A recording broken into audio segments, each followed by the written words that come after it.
series on volunteer recruitment. Last week, we talked about what are the trends in volunteer recruitment, what's impacting recruitment in society, some of the findings from our volunteer management progress report. Today, I want to drill down into a very helpful and powerful way to attract volunteers that you may not have thought of.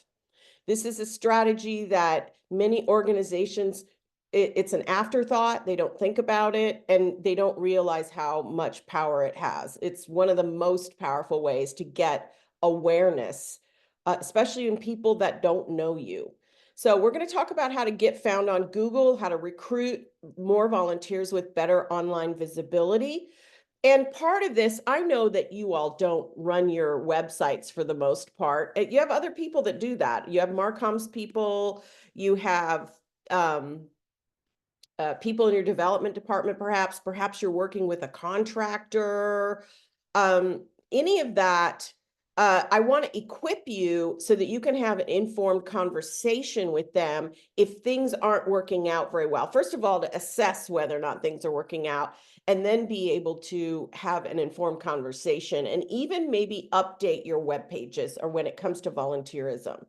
So that's what we're going to talk about today. In case you didn't join me last week, I'm Toby Johnson. I'm the president and founder of Volunteer Pro and Toby Johnson and Associates. We do the Volunteer Management Progress Report. This year was our 10th year.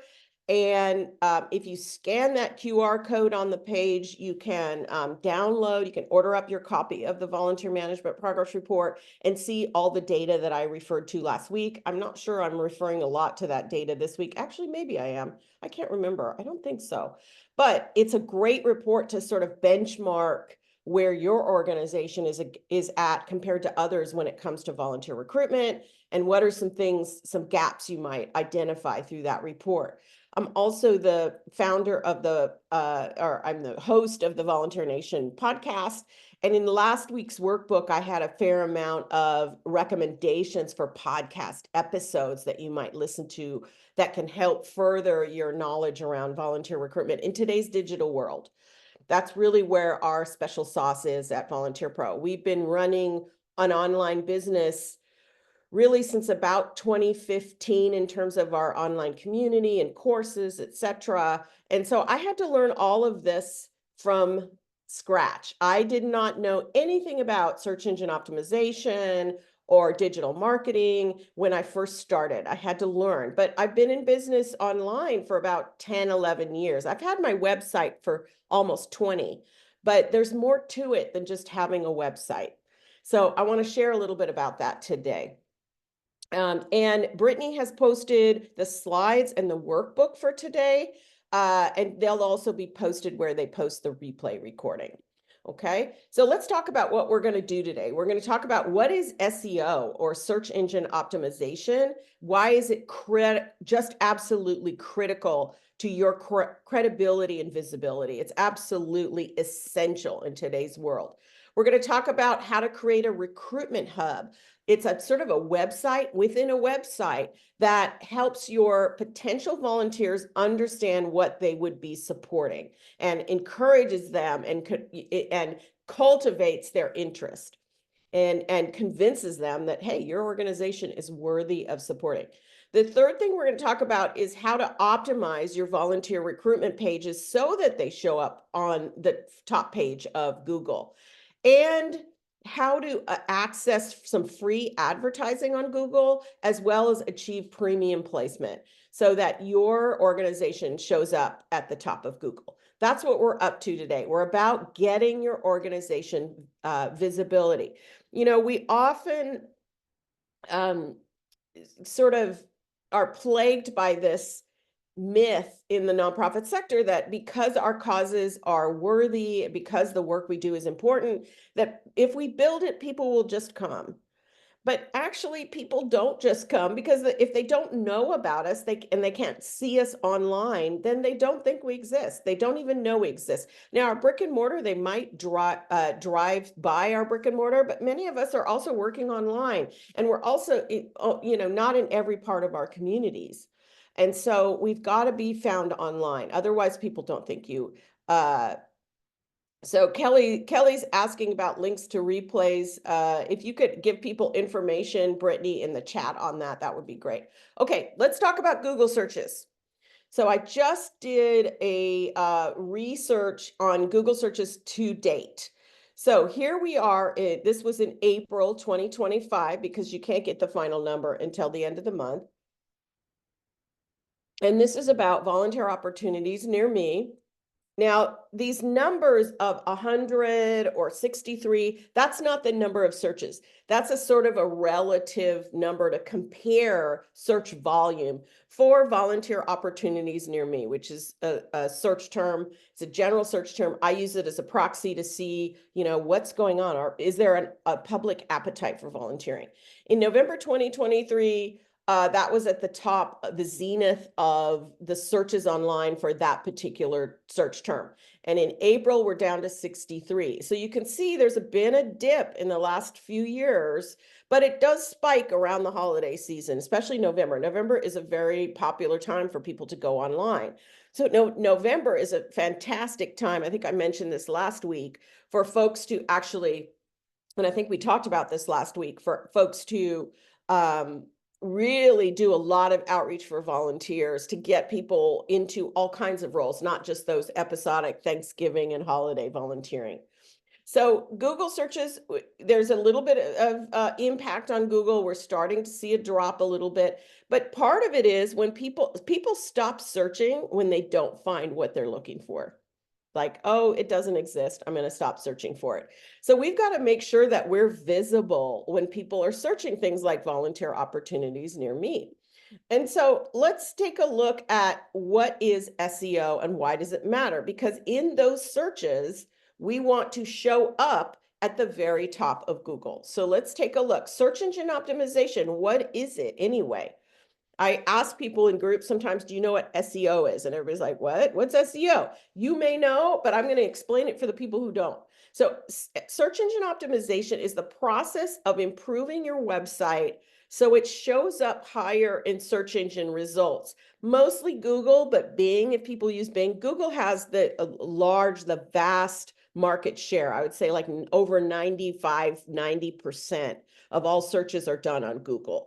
So we're optimizing so that the Google bots, when Google's crawling all of our websites, it's indexing and it's figuring out whether or not our website is important enough to put at the top of Google. Why?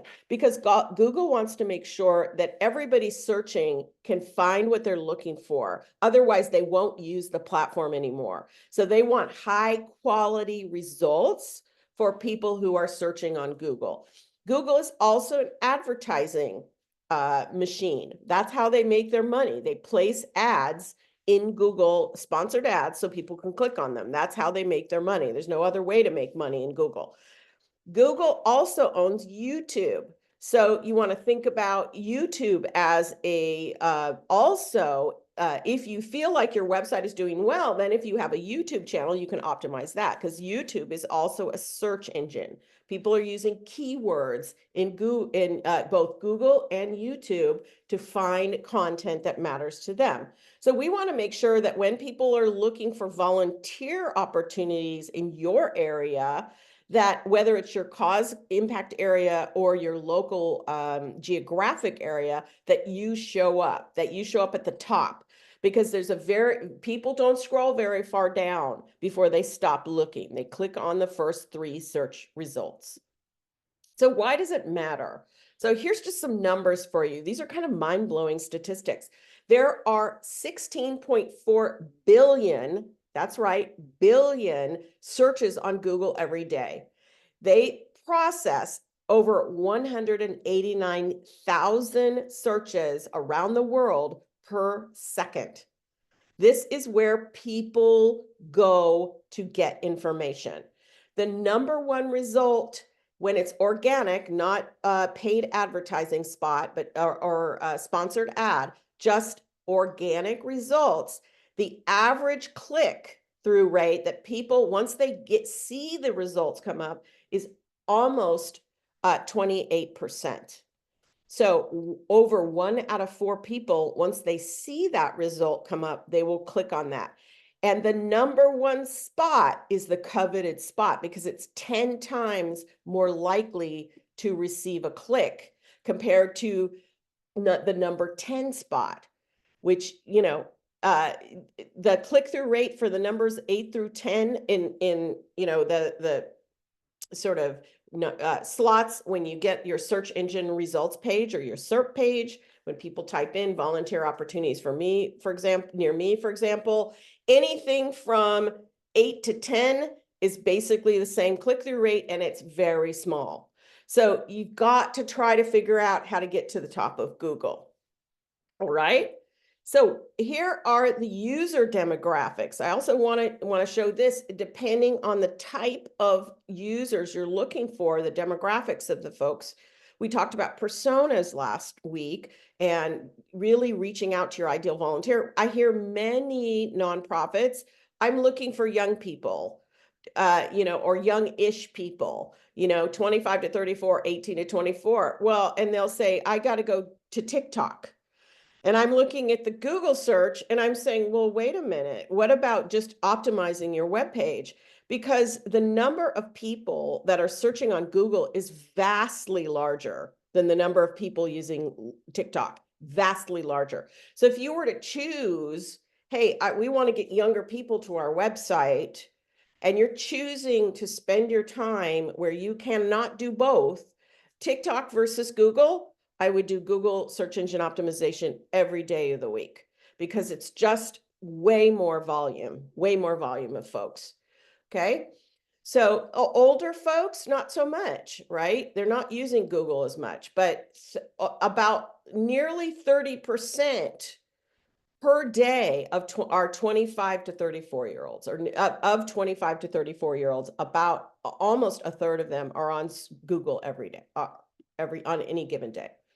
So here's the bottom line. If you don't show up, people don't know you exist. So people are down on what they're not up on. I like to say this, when people don't know anything about you, if you come up, all they have is, hey, I don't know anything about that.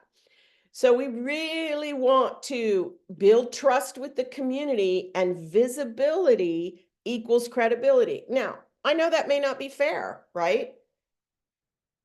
An organization may have a lot of ad budget, or they may have just a lot of, they may be able to hire a PR firm. They may be getting a lot of visibility, and therefore the community trusts them because they know their name brand recognition.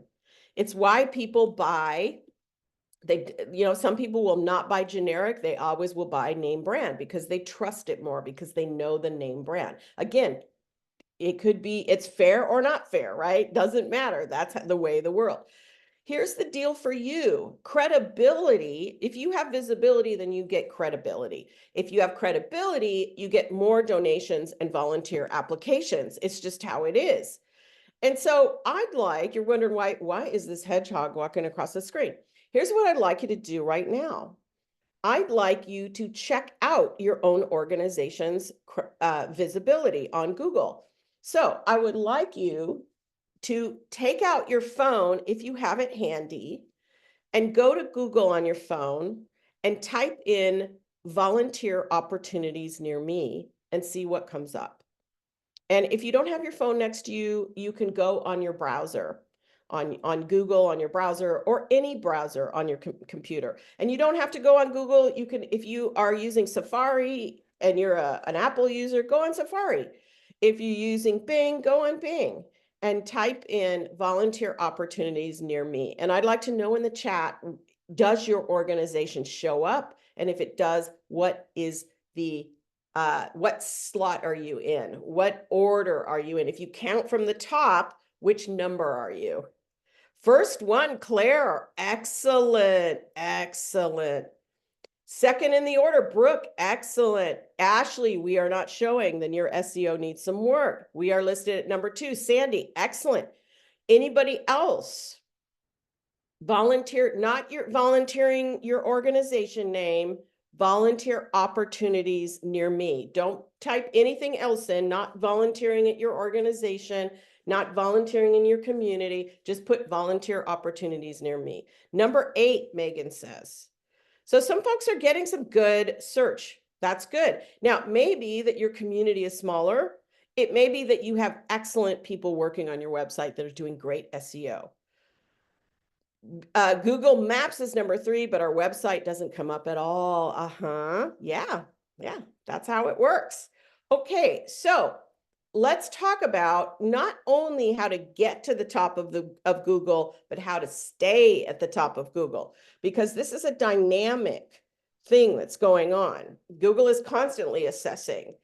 And so we want to make sure that Google is able to keep you at the top of. I'm just got to see this little guy one more time because he's so cute. Isn't he cute? Little hedgehog. He's looking around, searching around, looking for stuff. All right. So let's talk about how we can start to get to the top of Google. If we're not at the top of Google, and if we are at the top of Google, can we get to the number 1 spot? Or if we're in the number 1 spot, can we maintain that spot? Now, one of the other things you might check, we're not going to do this right now, but if you do what's called an incognito search, that means that your web browser is not looking at the history of your searches, because if it's looking at the history of searches, it may be serving up your website to you at the top because it knows you've already searched there and you've been on that website before. So if you try an incognito on Google, you can just click the 3 buttons, the 3 dots at the top right, and just say incognito search. And then it doesn't take into account what's in your quote unquote browser cache, or the things that are the sort of leftover zeros and ones that are in your computer that tell Google, this is what I'm interested in. Okay. Or try it on a different computer, try it on your phone. But see where you're at, and then you want to maintain or you want to raise up. You want to really get to the first spot if you can. Now, there's some quick ways to start to give what we call give your website some SEO juice. SEO juice.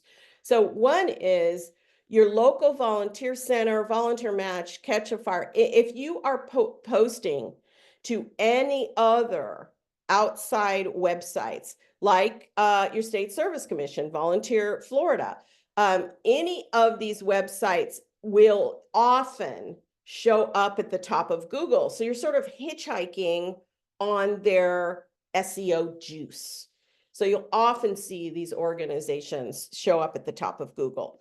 And so that's one way. If you start posting on these web and keeping your postings fresh, don't have things up there that are not relevant anymore, or that you don't need volunteers for. Keep these fresh, and you'll start to get what we call backlinks as well. First of all, you can hitchhike on people can go to these websites and find your opportunities, but you're also creating instant backlinks if you include a link to your organization in that post.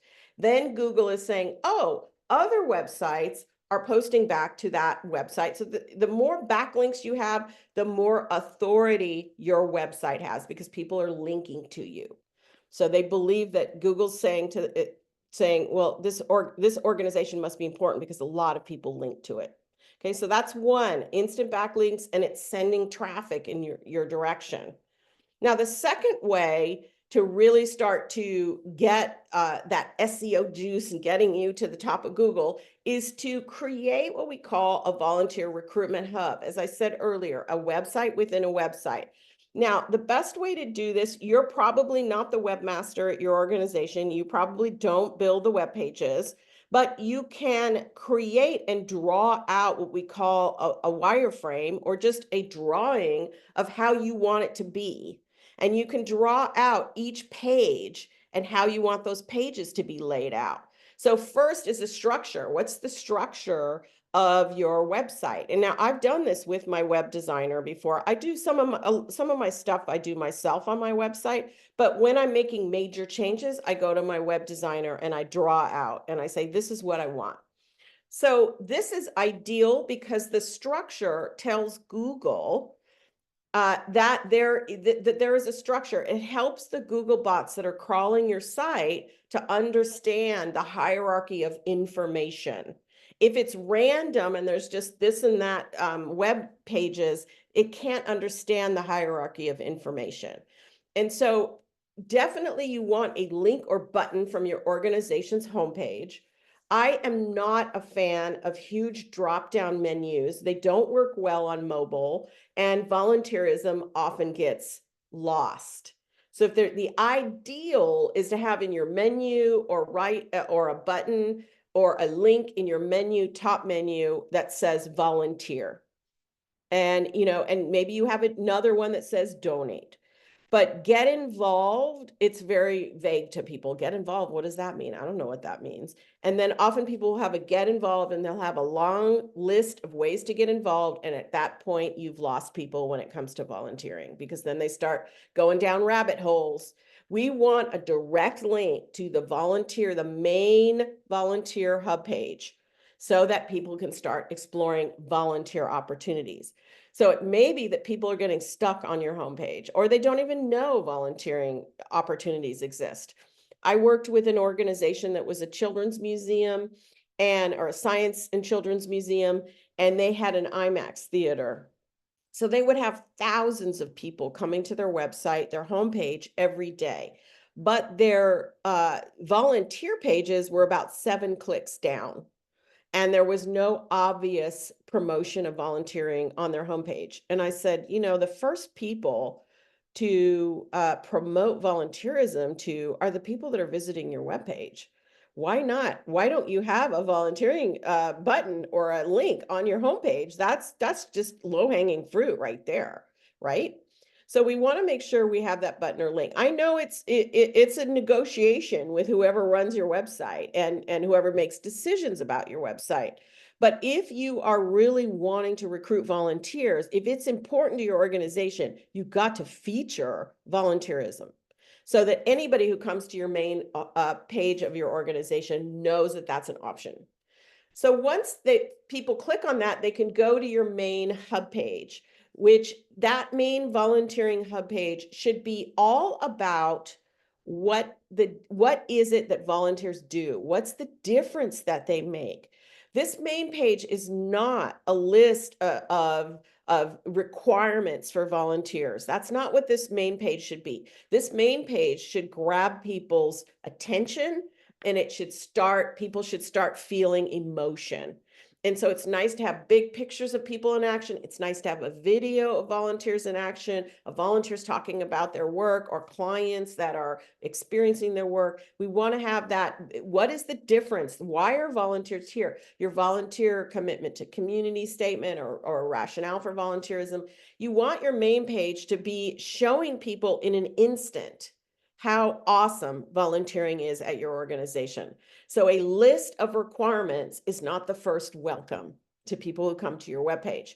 Now, there's a couple of different ways. I'm going to show you 2 different ways to organize your volunteer recruitment hub, depending on the way that volunteers come to you. So one way is from your main hub page, to organize by the types of volunteers. So corporate volunteers, community volunteers, teen volunteers. If you have big groups of people that come volunteer for you, then this type of structure makes sense, because it's easy to navigate.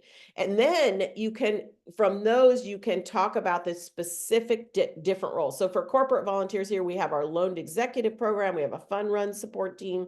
For community volunteers, we have an after-school mentoring program. For teen volunteers, we have a youth advisory board. We might have other volunteer opportunities that we can link to these main pages. The next way to organize this is actually by volunteer category. So ongoing volunteers, project-based volunteers, event volunteers, online advocates. So you can see some of these volunteering opportunities are linked to these pages, but the logic of how people navigate through depends on the ways that you work with your community.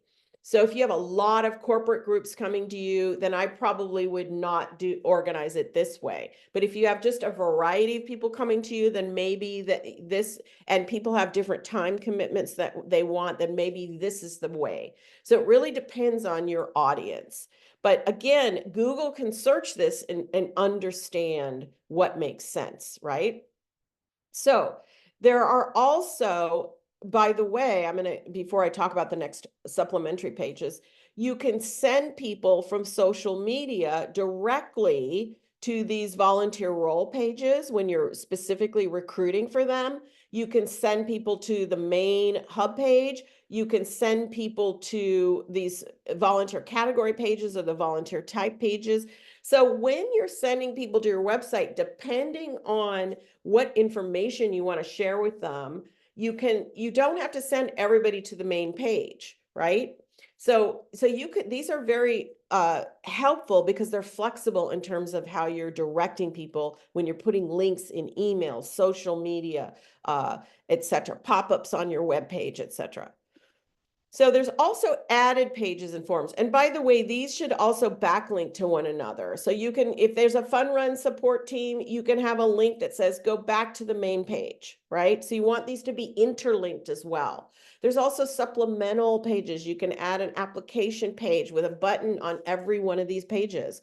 You can add an FAQ, frequently asked questions. You can add an impact report. You can add a little box that has a get our newsletter opt-in. You can add volunteer resources. You can have spotlights. So these can be embedded in pages, but I like to have them as separate pages that we're linking to, that makes sense when people are trying to, because not everybody wants to read all the things. A lot of people that come to your website want to browse, they want to read quickly. So if we overpack our website pages with too much information, then people click away because they get overwhelmed. And so in this case, you want to put these on separate pages and then link to them. And then make sure you have links back to where they came so people can find their way, right? So each of these pages also needs a keyword. Every web page has what we call a keyword. And a keyword is a word or a phrase that we have short tail keywords like volunteer, or we have long tail keywords like volunteer opportunities near me. Latent semantic indexing just relates to what the intent is of the searcher. So find volunteer opportunities near me, right? Volunteer application for XYZ organization. So it can be one or more words. It's what people enter into the search engine, and what they get is what's called a search engine result page, or a SERP. So it's pretty simple, but we've got it. There's only one keyword or keyword phrase per page. You're not going to have multiple. There's only one spot when people build out your pages in your website. There's only one spot to put one keyword or phrase. And we want to optimize for that. So we have all kinds of ways that people are searching. So as you're brainstorming keywords if you draw out your volunteer recruitment hub pages, you want to assign a keyword to each of those pages. And then we're going to include that keyword in different things so we can tell Google that that's what this page is about, right? So as we build out our drawing of what's the structure of our volunteer hub pages, what's going to be the keyword for each of these pages? Well, there's different types of keywords. Informational keywords are like, can volunteers be paid? You'd be surprised how many people put that in Google. So, you could do one of your FAQs or you could do a blog post on that, right? Navigational keywords, they're looking for a specific website. So that might be your organization's name. So you could do volunteer at your organization, right? So, or your organization's name and volunteer opportunities, XYZ nonprofit volunteering, right? So navigational keywords, people already know the place they're looking for. Commercial keywords are more, people are researching. In this case, it's not really a product or service, but it's volunteering. Best volunteer opportunities near me. I mean, how many times have we looked for a restaurant when we're in a new area and we say, best Mexican food near me, right? So we use these commercial keywords to help Google sort for us. And Google will put at the top of Google of its search results, its SERP results, what it thinks those people want. And then we have transactional keywords, which are the most powerful when people are ready to make a decision. So Red Cross volunteer application. That means somebody's like ready, they want to volunteer for that organization. So that's why I like to have the volunteer application process start on a separate page, and your keyword should be your organization's name and then volunteer application. And then when people are intent on that, they're ready to sign up, they can type into Google and that will come to the top of the Google search, right? Here's how it might work. So let's say we have our nonprofit.org, we have our hub service, animal shelter volunteer, because when I did my keyword research, I saw a lot of people type in, they're not typing in animal welfare volunteer because that's not what the public uses. So our keywords are based on what the public uses, not always the vocabulary that we use. So, and then dog walker, animal rescue team, animal welfare advocate. Those are keywords that we put in the URL, in the web address. That's one of the places we put the keyword to tell Google that that's what that web page is all about. We also so these are important to do research to figure out for your main key roles. And that's why we want to have separate web pages for these, because we want to optimize for those key roles. What is the public typing into Google to find roles like yours? What do they call them? They may not call them what you call them. And so we want to figure out what those are. And then we can send people directly, as I said before, directly to these pages or to our main volunteer services hub page. So, or to the middle category, the categories of the types of volunteering. So there's several keyword research tools that when you go on you use these tools, you can find the keywords that are related. So you kind of brainstorm, what do you think people are doing? And you want to find the keywords that have the most traffic, because you want the more people that come to your website, the more SEO juice you'll get from Google, because Google thinks, well, this website is valuable. This website has valuable information to serve up to our searchers. So there's several here that you can use to figure out. Now, Google Keyword Planner only if you have a Google grant, which I'll talk about later, or Google Paid Ads, can you use that to any effect. But these other ones will help you start to figure out what are the keywords. So you got to do some research to figure out what works.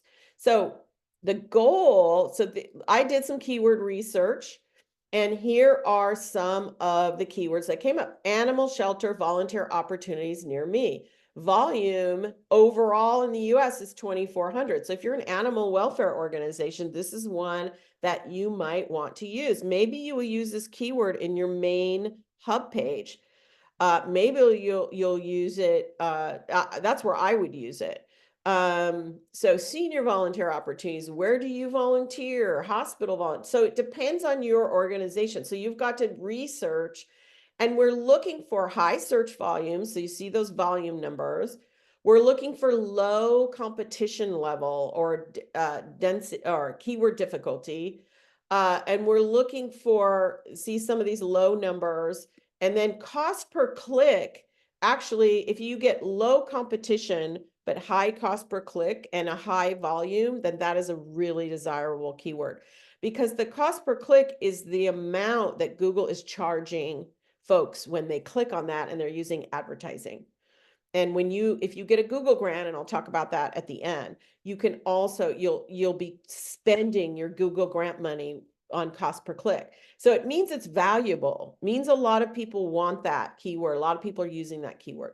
So there's a little bit of an art to this, but with your organization, it will take some time to figure out, and you may not be able to figure out a plethora of different keywords. You may just have a limited number. And so you've got to go with what you get.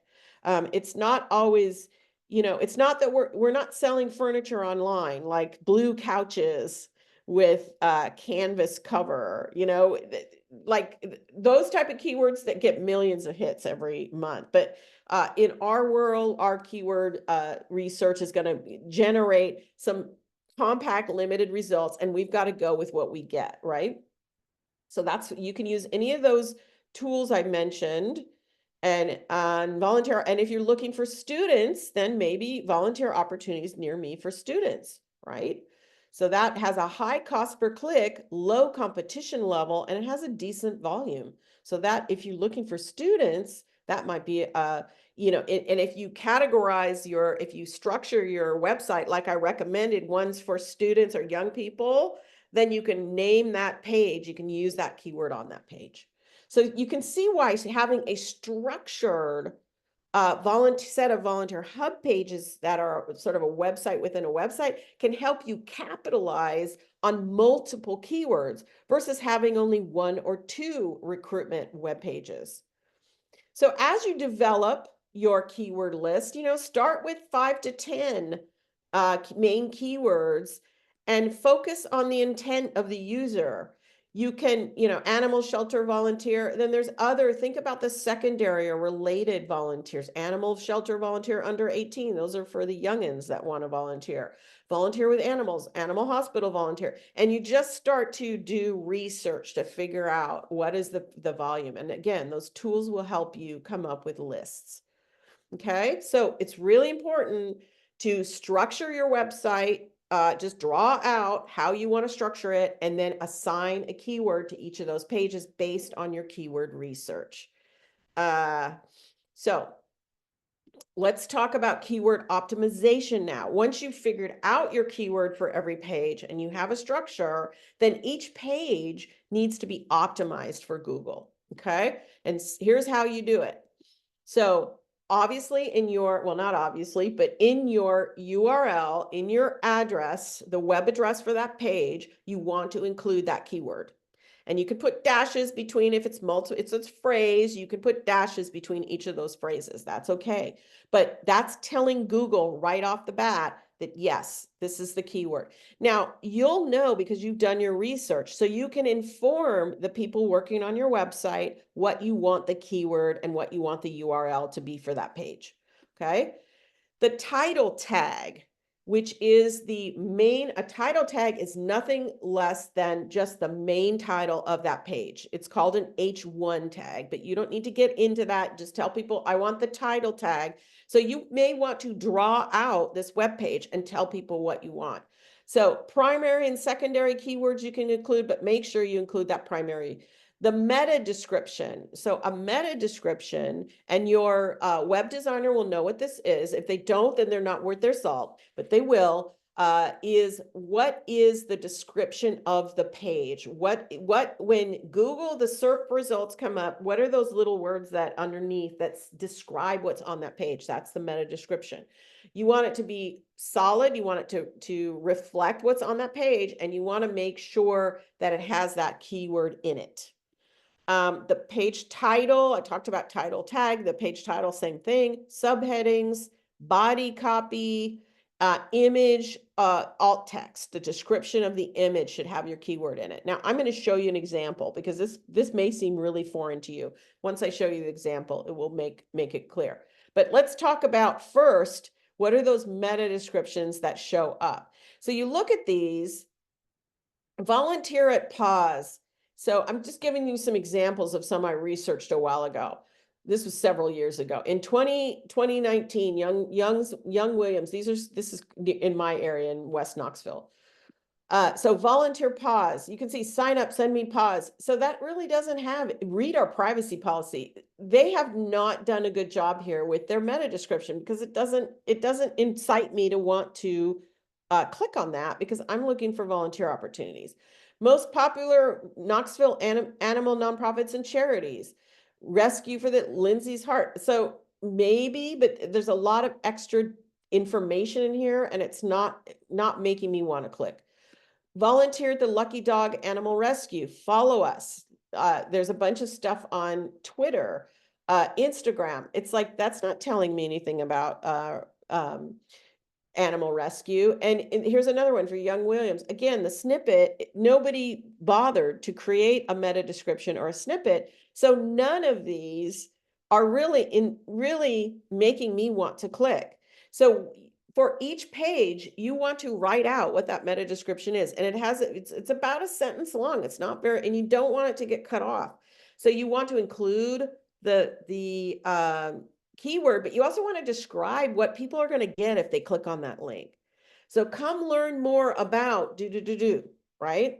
So these are not that awesome, they're not, nobody's been very thoughtful about these, but you can be when you work with your website folks. So the meta description and the keyword. Now let's look at optimizing a page. This is an article on one of our blog posts on our volpro.net website. So let's talk about where we're going to make sure the keyword for that page appears. So in the alt tag of the photo, it will be a description like a volunteer engaged in a community service project. So the keyword for this page is what? What do you think it is? It's community service projects, right? Because it's right here, right? The web page URL has community service projects. The alt tag, the description of this photo has community, and your webmaster should know where to put that alt description.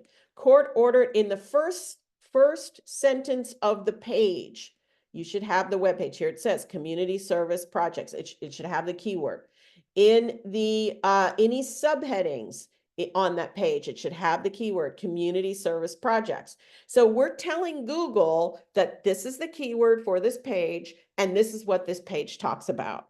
So you've got to make sure that you're using that keyword. And there are tools in web design that they can check. There's one called Yoast, Y-O-A-S-T, and I think they have a free version. And you can check your web page and make sure that there's enough keywords, that it's the search engine optimization is enough for that page. So when you're creating copy for your marketing department for a web page, just make sure you're telling them, I want the URL to be this, I want the title tag or the top title to have this, I want it to be this, I want the first sentence to have this. So you're telling, they're not going to know unless you tell them. Okay. And this is how Google knows to support you. Now, here is our snippet. Community service projects are here to stay. In this post, we'll share what you need to do to integrate community service into your volunteer. Now, it shouldn't probably be, we should have used just the amount we needed and not have it break up.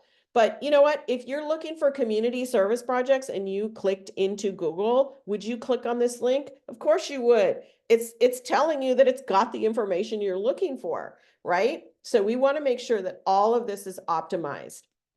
When you're planning content, and this is in your workbook, we've got a great workbook that goes along with this training. So all of this that I'm sharing with you is in your workbook.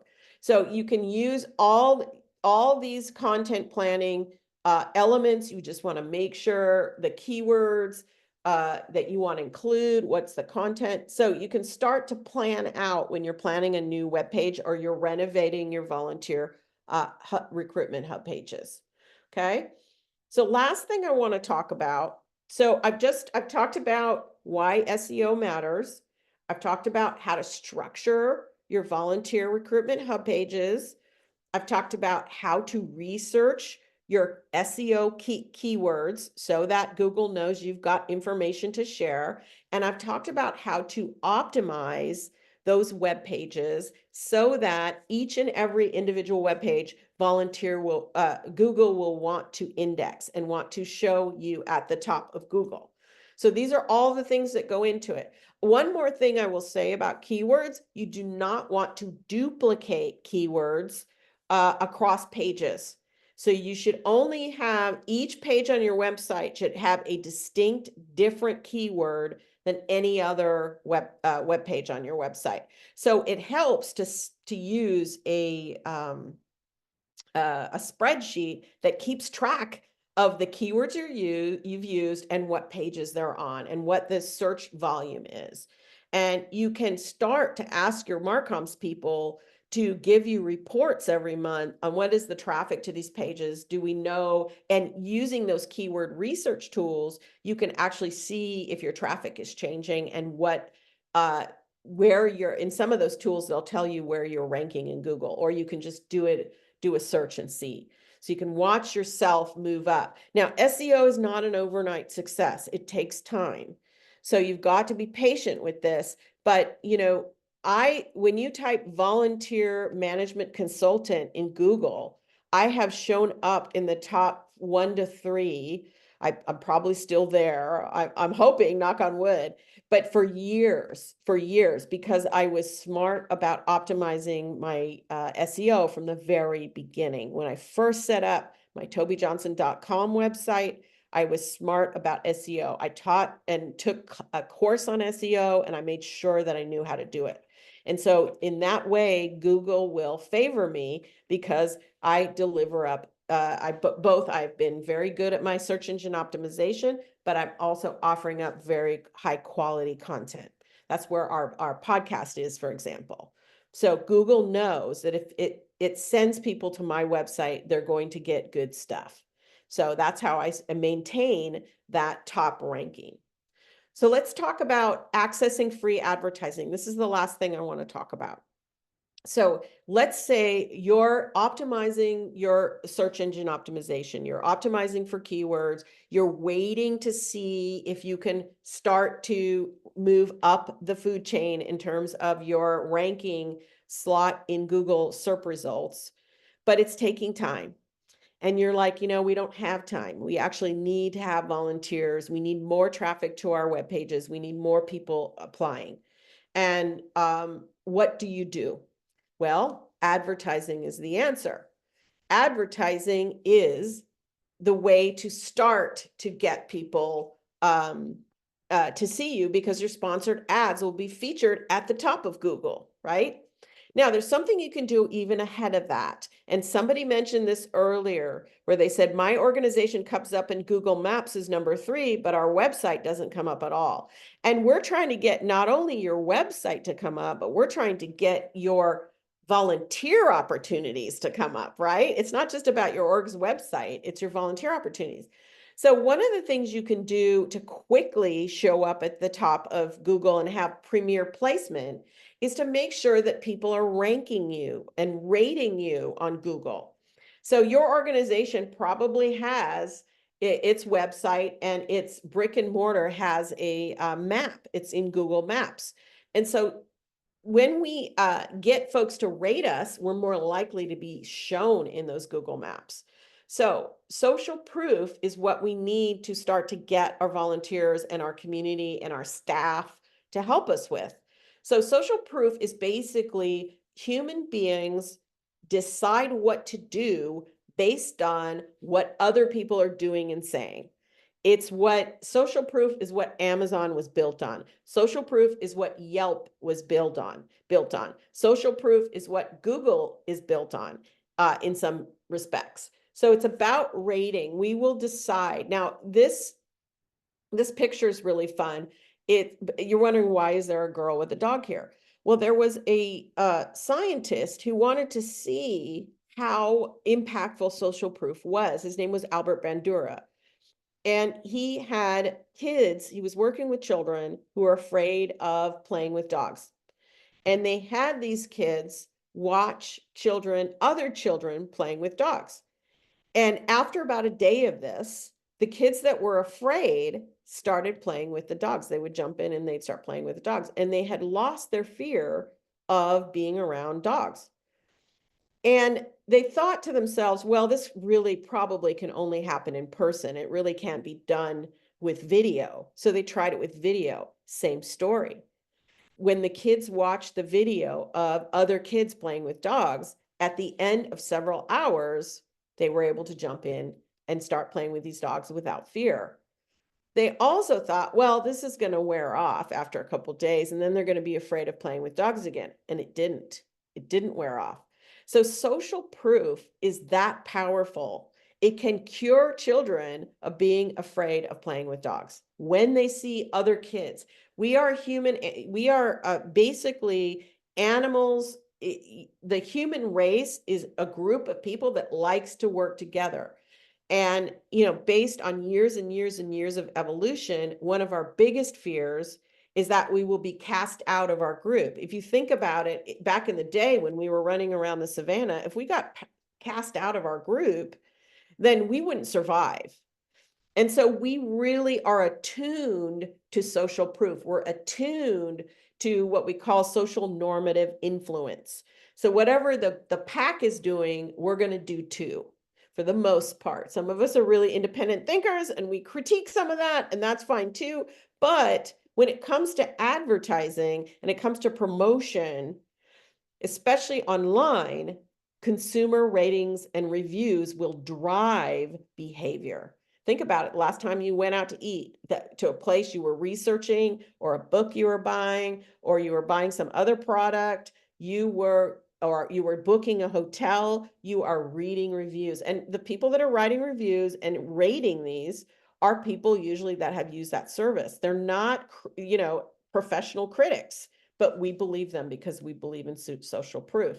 So what you can do on your website is create a word of mouth campaign where you ask your volunteers and staff and partners and vendors and everybody to please, during 1 week, go on and write reviews on Google about your organization, so that you can get some star ratings and you can get some, and this will post you higher on Google. So sometimes in the SERP results, the maps will show up higher, especially if folks are typing in your organization's name when they're researching. People do a lot of research before they make a decision, even about volunteering. So they're looking for ratings about your organization. You want to make sure you show up and that you have good ratings and you have comments. So that's one way to immediately start to change your ranking in Google and also what people think about you. Okay, so it's a great campaign to do, just a word of mouth campaign. Just set it up for a couple of weeks, get everybody going on, show them how to do it, create a little video and say, we want to really increase and boost the visibility of our organization. And so this is how we're going to do it. Okay, so that's one way to do it. You can also get sponsored placements or ads posted to Google search results for free. Yeah, that's right, for free. It's through a Google Ads grant. So you can see this is a sponsored ad for Speak Up for Kids, and they have structured their website so they have a main website, and then they have other hub pages. So this is for their whole organization, and they have it organized and structured really well. And your web designer has to do something on Google. It's a place where they have to post your sitemap, so Google knows how to structure it in this way. But isn't this great? It's like, this is how much real estate they get on those SERP results. They get like the top of the search and all of this, right? So that's pretty good. That's good. They're gonna, if this comes up at the top of community service hours, volunteer, upcoming events, student. So we're really, people are like, wow, okay, let me look at this. So you're going to get some more clicks. So how do you get something like that? Well, you apply for a Google Ad grant. Now, your organization may already have one. So you've got to talk to your Marcoms people and say, do we have a Google Ad grant? And you can get up to $10,000 in-kind advertising from Google. So it's about $330 a day of clicks. And if you think about it, clicks can cost anything from $2 to $15. So imagine how many clicks from a sponsored ad you can get every day based on your advertising. You can't create video-based ads or image-based ads, but you can create text-based ads that show up like I just showed you. You can also use YouTube. There's YouTube ads as well. Or there's YouTube grants as well. So you can start to promote yourself and not have to worry about showing up as you still want to do your search engine optimization, because there's nothing better than showing up at an ad and then showing up first in the organic search results. Talk about credibility and visibility. But while you're waiting for your organic search results to improve, or just to keep your results at the top, then you want to make sure you have a sponsored ad. So you can create ad sets. There's Google Ad Grants. I put the link there. YouTube nonprofit program to do YouTube Shorts, which is also considered a search engine. And you can start to show up at the top of Google. So here's, for this organization, their online donations based on Google Grants increased by 38% in a year. Their website became so visible that they now receive enough volunteer applications that they no longer spend time recruiting, and that saves them time. And with the additional resources, this organization really met its mission of matching the cost of 5,400 doctor appointments. So you can see how, if it's done well, that Google Ads can really help your organization quickly get to the top of Google while you're working on getting your organic search to work well. Here's the bottom line on Google and getting found on Google. If people don't see you online, they do not know you exist. Now, they may see your organization online, but if they do not see that you have volunteer opportunities, they don't even know that you are featuring volunteers or seeking volunteers. Maybe they know you have volunteers, but they don't know how much you need them right now and in what roles. So you've got to show up on Google. You've got to get to the top of Google. And it, fair or not, sometimes there's certain keywords that I never can rank for. And I try and try and try, like volunteer recruitment. I can never rank for that keyword because there are so many volunteer management software programs and platforms and recruitment spots that I'll never be able to spend what they spend to get to the top of Google. But I keep trying anyway, because it's also a combination. It's an aggregate of all the different ways people are searching online and coming to your website. So that's what I got. Any questions? The workbook should, if you have questions, go ahead and post in the chat. Also note that the workbook will help you work through this process. Everything I talked about today, it's in the workbook. It's in a step-by-step process that you can work through. You can work with your marketing people to design your hub pages, to figure out your keywords. They will thank you if you come prepared. They will thank you. Annette, you're welcome. Eric, you're welcome. Any questions? Ashley, you're welcome. Any final questions? You can also unmute yourself if you want, if that would be easier, if your question is long. And I'm happy to entertain any questions from last week's presentation as well. I do have a question, and it's easier if you don't mind. Sandy. I've done all 4 weeks, and I don't think I've ever received any follow-up emails from Volunteer Florida I keep saving the downloads from the chat here, but I haven't received anything in emails. Hi, Brittany? Sandy. Yeah. Hi. Do you mind sending me an email? I'm going to put my email here in the chat. That's exactly what I wanted to know, is who do I contact? Thank you. Yeah, send me an email and I will certainly, I'll get you everything that you need. And what's your name? Brittany. Okay, and you're putting your email in here. Thank you. Yes, it is coming to you right now. Okay. You might also check your spam folder. Did you do that too, Sandy? Did you check your spam? Sometimes it's organizations have very serious firewalls. But yeah. Anything else? Questions? Concerns?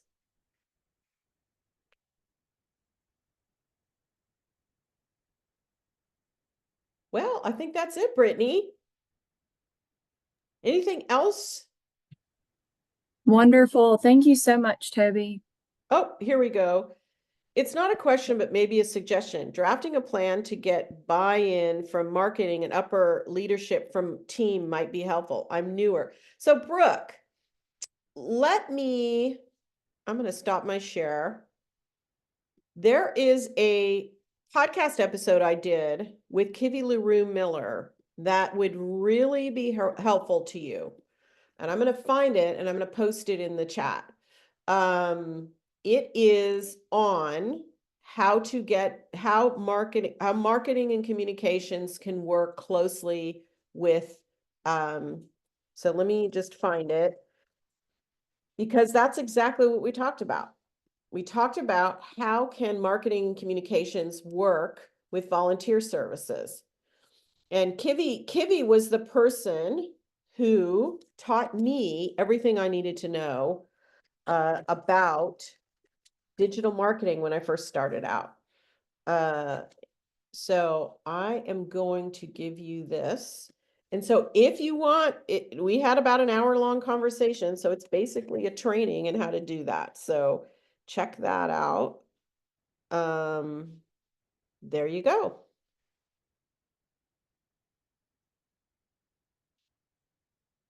So there you go to everybody. So check out that podcast episode, because we really dig into what does marketing do? What should volunteer managers do? How can they work together? And how can we get buy-in? The bottom line is this: if your organization needs volunteers and you have recruitment goals, recruitment is done through outreach and marketing. So it is part and parcel of your marketing department's responsibility to make sure that your opportunities are visible and amplified to the community. And you want to come to your Marcoms folks, if you come prepared with a list of keywords, with a structure for your website, with copy written for your web pages that are optimized for Google and for SEO, that's going to be a big help. You're basically doing some of the work for your marketing person, but also you need to do that because they don't know the language that your volunteers or your prospective volunteers are using. And so we have to make sure that we're helping our colleagues understand how volunteerism works and understand how we can work together towards the organization's mission. And you have to draw the line between the work of the volunteers and the organization's ultimate mission and goals for the year.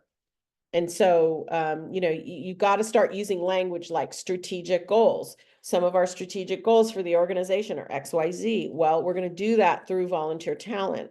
But in order to recruit volunteer talent, we need to level up our marketing. And here are some recommendations, and here's some preliminary work that I've already done to get us started towards search engine optimization and towards a better structure for and navigation for our prospective volunteers.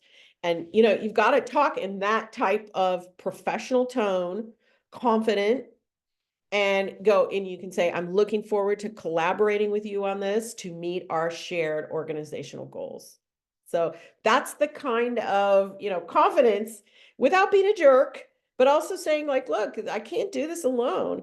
But if we go to people in our organization and we haven't done our homework, and we're just complaining, or we are acting like a victim, we're not going to get support. So we have to come prepared, but also understanding that we are not the expert in marketing, but we have done some research and some work to understand it better. This hour-long training is certainly not, when I taught myself, I enrolled in a program for search engine optimization. It was hours long. There's much more to it than what I taught today, but it's preparing you to have the conversation to make sure that you're confident. And that, sometimes I'll talk to organizations and they'll say, well, our webmaster says they can't get us that information. Like, for example, traffic to specific website pages. You want to start to benchmark that and see if you can get more traffic. That's the point of SEO, is more traffic to your website. And so you want to track your pages and see what kind of, and people, well, they say they can't do that. And I go, well, that's ridiculous. It's called Google Analytics. Every website can be set up for Google Analytics. And if they haven't done that, then, they don't know what they're doing. Right. So we want to make sure that people know that we know what they should be doing. Yeah. So, but again, it's always about the mission of the organization, right? It's not, I never couch it in the needs of volunteer services. I couch it in the needs of the organization and the strategic goals. And volunteers are one strategy to meet those goals. And in order to get the volunteers we need on board, we have to level up our marketing approach because we're not there yet. You could just, that's the kind of conversation to have. So I hope that's helpful for folks that are having to make the pitch for support. Yeah. Any other quick questions?